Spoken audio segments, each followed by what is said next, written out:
இனி வாழ்க்கையில் எப்பயுமே சோர்ந்து போக மாட்டீங்க. இதை கேட்டிங்கன்னா எல்லோருக்கும் வணக்கம்.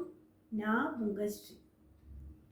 ஐயோ போதுண்டா சாமி, இனிமேல் என்னால் எதுவுமே முடியாது, எல்லாத்தையும் விட்டு தொலைச்சிடலாம். அப்பா, எனக்கு உடம்புலையும் தெம்பில்லை, மனசுலையும் தெம்பில்லை, எல்லாத்த விட்டு விலகி போயிடலாம், அவ்வளோதான், எல்லாத்தையும் முடிச்சுக்கலாம் அப்படின்னு என்னைக்காச்சும் உங்களுக்கு தோணியிருக்கா? எனக்கு தோணி இருக்குது.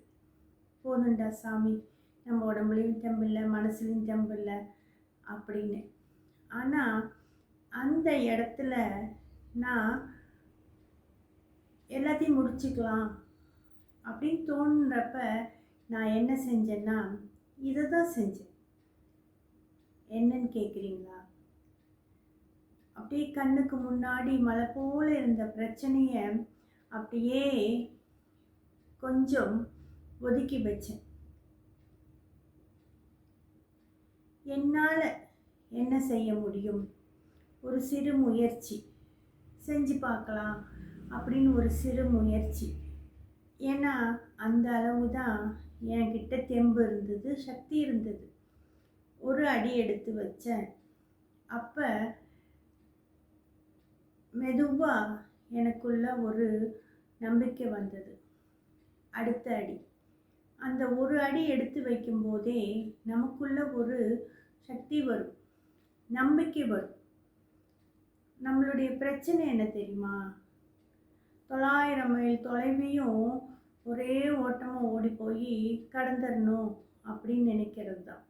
அப்போ வேகமாக ஓடும்போது நம்மக்கிட்ட எப்படி உடம்புல சக்தி இருக்கும்?